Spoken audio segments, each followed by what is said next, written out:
MIT engineering college Satara परिसर येथील मंथन सभागृहामध्ये माझं गाव आरोग्य संपन्न विभागीय कार्यशाळा पार पडली।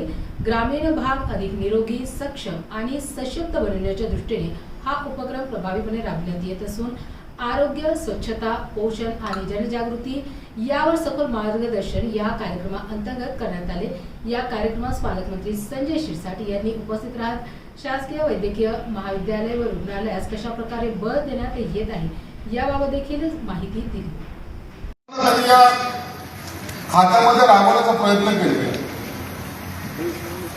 सरळ साधा राहत नाही, त्यांच्याकडे आले पाहिलं तर कोणी म्हणणार नाही मंत्री आहेत तुम्ही, शटरची बाया तशाच वर असतात, सगळ्याशी हसून खेळून बोलतात। पण याचा अर्थ असा तुम्ही घेऊ नका की काही जर कामात कुचराई केली तर ऍक्शन पण तेवढीच कडक घेतात। म्हणून असं एक मंत्री जेव्हा आपला सहकारी होतो, जेव्हा आपल्या बरोबर काम करण्याची इच्छा दाखवतो, जेव्हा त्यांना वाटतं की या सर्व डॉक्टरांना एक कुटुंब म्हणून आपण बरोबर घ्यावं आणि जनतेची सेवा करावी, त्यामध्ये सर्वात जास्त सहभाग हा तुमचा असला।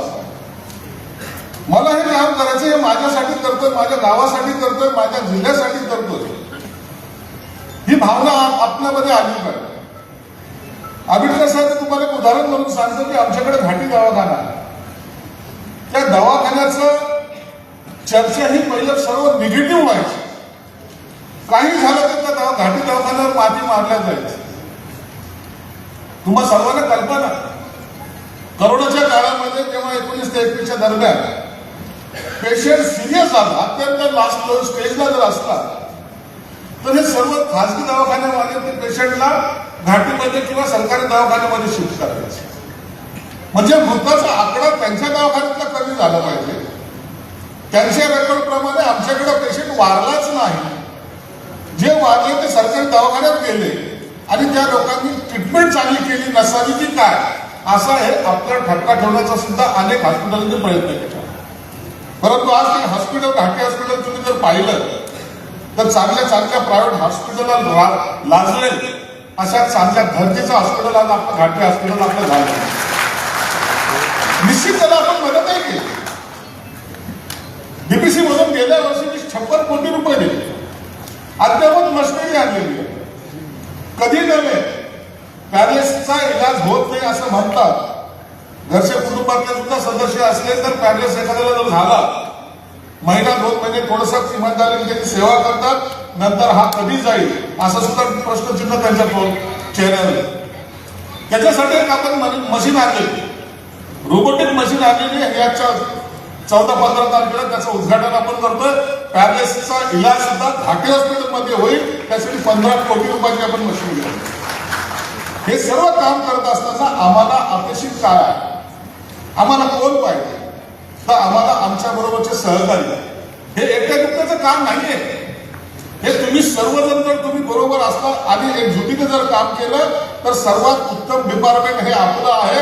महाराष्ट्रामध्ये प्रत्येकाला रोज जर कोणाशी संपर्क येत असेल तर या विभागाशी येतोय, म्हणून तुमचे हात मजबूत करण्यासाठी मंत्री महोदय या ठिकाणी आले आहेत। मी जास्त बोलणार नाही, पण आंबेडकर साहेब तुम्हाला एकदम विनंती करणार आहे। आमच्याकडे आता या शहरामध्ये चांगलं हॉस्पिटल झालेलं आहे,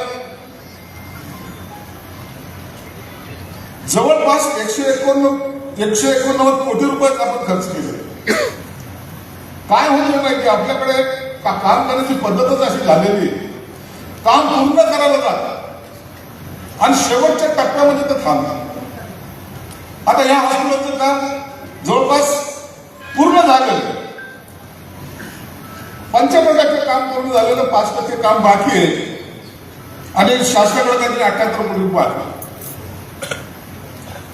महिला व नवजात शिशु यांच्यासाठी हॉस्पिटल, हत्ती गळा दुंबाकी, असे प्रकार अनेक हॉस्पिटलच्या बाबतीमध्ये घडतात। इमारत झालेली आहे, काहीतरी थोडं छोटीशी मशिनरी नाही म्हणून हॉस्पिटल चालू झालं नाही, काही ठिकाणी लाईटचे काही कनेक्शन झाले नाहीत म्हणून हॉस्पिटल बंद आहे, काही ठिकाणी आणखी काही स्टाफ कमी आहेत म्हणून हॉस्पिटल बंद आहे।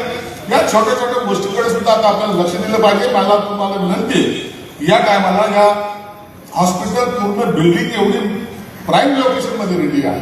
मागच्या वेळेस सुद्धा तुमची माझी भेट झाली, त्या टायमाला सुद्धा तुम्ही आश्वासन दिलं होतं, ते आपल्याला चालू करणं गरजेचं आहे। त्याच्यासाठी निधी तुमचा तुम्ही डिपार्टमेंटचा लावा. काही कमी पडलं बीपीसी मधून पैसे पाहिजे असेल तर तेही आपण देण्याचा प्रयत्न करू. निश्चित आजची ही कार्यशाळा म्हणण्यापेक्षा हे तुमच्या सर्वांना संवाद साधण्यासाठी माननीय मंत्री महोदय या ठिकाणी आले. तुमच्याशी बोलायचं, तुमच्यातलं हितगुज, तुमच्या मनामध्ये काय आहे ते जाणून घ्यायचं. येणे, मार्गदर्शन करणे आणि जाणे. कशाला गेलो होतो? मार्गदर्शन ऐकायला गेलो होतो नाही. तुमचं मत सुद्धा तुम्ही या ठिकाणी मांडा. तुम्हाला काय अपेक्षित आहे ते मांडा. तुम्ही एखादी गोष्ट सांगितली तर एखादी चांगली सूचना या डिपार्टमेंटसाठी चांगली संजीवनी ठरू शकते.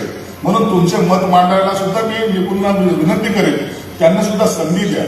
डॉक्टरांच्या असलेल्या काही व्यथा जर असतील सगळ्याला देऊ नका. नसताना हॉस्पिटलमधले असतील भांडणापर्यंत भांडतील असं काही होता कामा नाही. पण फक्त चांगल्या सूचना असेल, प्राईम सूचना असतील ज्याच्यामुळं आपल्या डिपार्टमेंटचं नाव वाढेल, यासाठी तुमच्या सुद्धा सूचना या ठिकाणी तुम्ही मांडाव्या.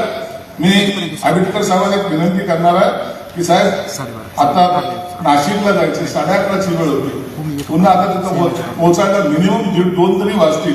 म्हणून तुम्हाला एक विनंती आहे की मला जाण्यासाठी आपण परमिशन द्यावी. एक माझा मित्र, माझा सहकारी या शहरात आला, त्यांचं मी माझं मनापासून स्वागत करतो.